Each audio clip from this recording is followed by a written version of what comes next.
Hello, thank you for tuning into the channel. I'm your host Mel.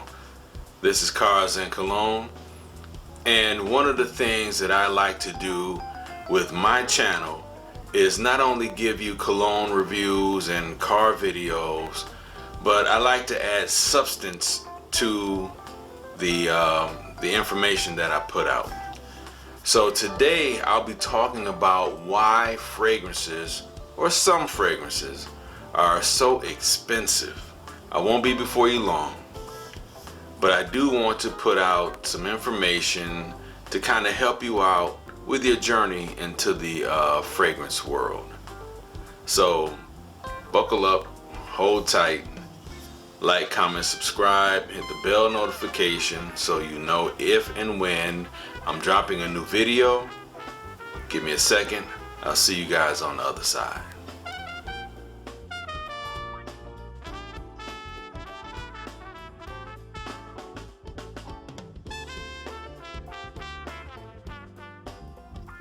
Okay, so you're beginning your fragrance journey. You're really getting into it. You go to some stores, different stores.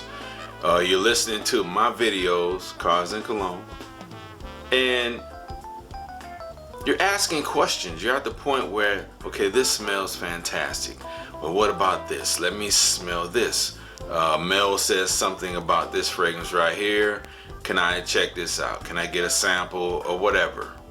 But anyway, you're beginning your walk into your fragrance journey, and you're starting to see the prices kind of get exorbitant in costs. Like, why am I paying, or why are they asking $2, $3, $4, $5, $1,000+ for a little bottle of this? Well, it's the ingredients that go into the creation of the fragrance. And today I'd like to bring two of them to you. One is Oud Oil. The other is ambergris. Now I'm going to be reading from my notes. So this is a very condensed class on Fragrance 101 of why this stuff can be so expensive. Okay? So let's begin. Oud oil, USD price, or United States dollar, is $63 for 2 milliliters, $8,749.20 for 16 ounces, according to the source I got it from, that be essential oil. Now, we're dealing with rarity, especially when you're dealing with oud. There are 3 main different types of oud, but the one we're talking about today comes from Southeast Asia.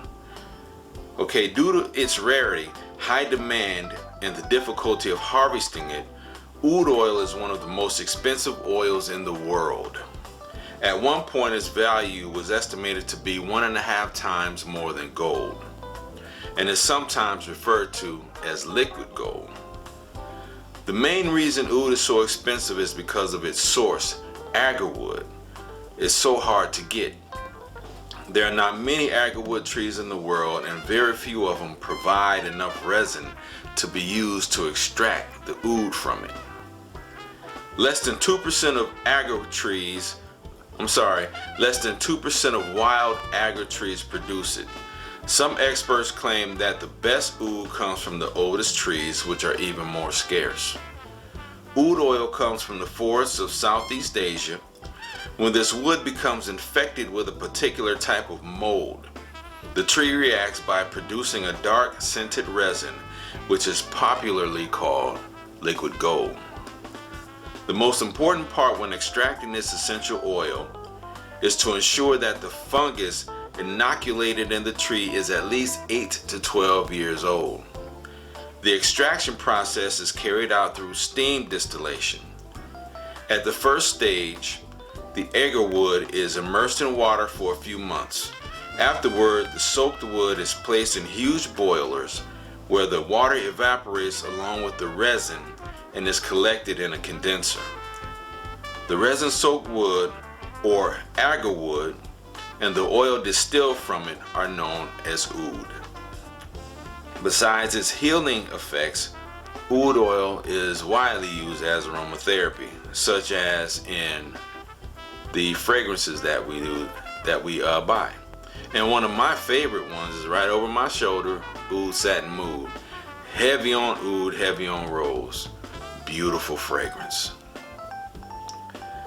Now, I took the liberty of giving you 5 of the most expensive oud fragrances in the world. Now I'll go 5 to 1. The Perfumist, Sri Lankan Oud Wood Perfume, $3,200. Roja Parfums, Roja Hot, $3,500. Kiera Ketone, Musk Gardenia, $3,750. $3,750 for a bottle of cologne. But it gets better. Insert Oud, Oud Royal, $5,000.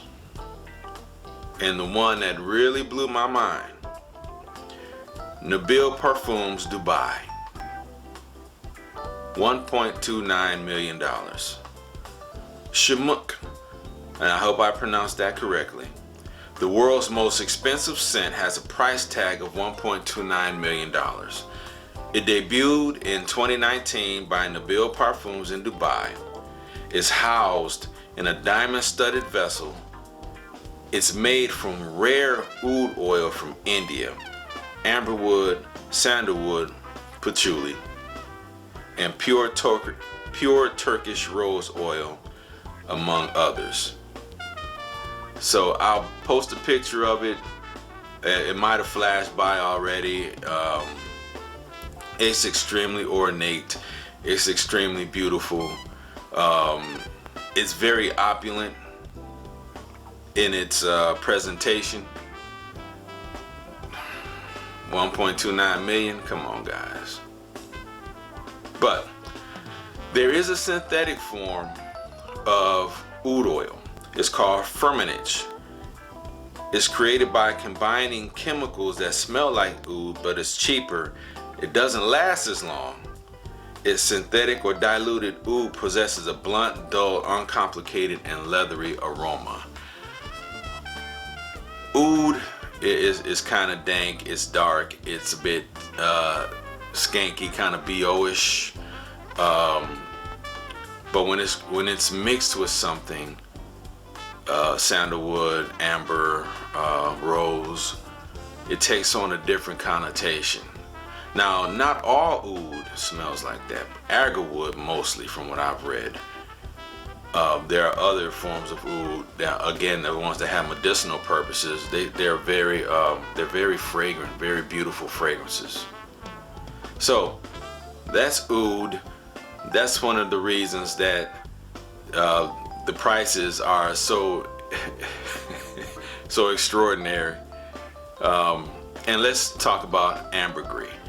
Ambergris is another one that is very hard to find because of the process and how can I put this, where it comes from.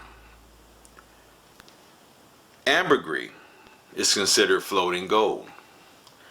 Its USD price is $27 per gram, or $10,000 per pound. Yes, I said that. $10,000 per pound. Again, we're dealing with rarity. Real ambergris is found in digestive systems of sperm whale. Some say they vomit it out. Some say it comes out the front door. Some say it comes out the back door. I don't know. Maybe it does both. I don't know. But let's get into it. The scent penetrates ambergris, which forms. That scent penetrates ambergris, which forms in the whale's digestive tract to protect it from damage by the sharp edges of squid beaks and other ocean debris. Scientists suspect that the production of ambergris is rare. It likely only happens in 1% of the world's 350,000 sperm whales, and ambergris has only been found in 5% of sperm whale carcasses. The very name for ambergris comes from the French ambergris or gray amber. Fresh ambergris is black and has a stomach churning odor. But as the waxy substance bobs through the sea and spends time under the sun, it begins to harden and lighten. Eventually, ambergris takes on a gray or even a yellowish color. It also starts to smell much better. So from the pictures and reading into this, ambergris kind of looks either like coral or like smooth rocks. So it looks kind of jagged and like broken off bits of coral, or it looks like smooth stones. In any case, it's what happens after the ambergris leaves the well that interests the makers of fine perfumes around the world. When mature ambergris is valued by perfumers for its properties as a fixative, as well as its own fragrance, which can range from deep fecal animal musk to a sweeter dark caramel or light and powdery in the higher grades. Higher quality ambergris is worth more than $27 a gram. I covered that. Chunks can sell for thousands, even millions of dollars. Now, there are synthetic forms of ambergris called ambrox or ambroxan. So it kind of takes some of the edge off people, the stores killing you on the pricing. Like one of my favorite ambroxan bombs is Dior Sauvage. Beautiful fragrance. I know a lot of people wear it. It might be overhyped and whatnot. Johnny Depp put his stamp on it. But guys, listen. You can't go wrong with Sauvage. Let me get back to the class. Ambroxan or ambrox, a synthetic substitute for its counterpart ambergris, is used in perfumery as a base note for more complex fragrances.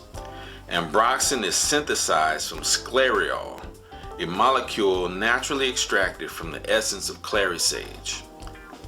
It's a fascinating molecule that has warm, woody, leathery, and spicy facets to it. The most expensive bottle I've found with ambergris in it is by the perfumist, and it's called Royal White Ambergris Oil, and it's $2,000 for 12 milliliters. So, in a nutshell, that's why these fragrances are so expensive. It's because of what's put into them.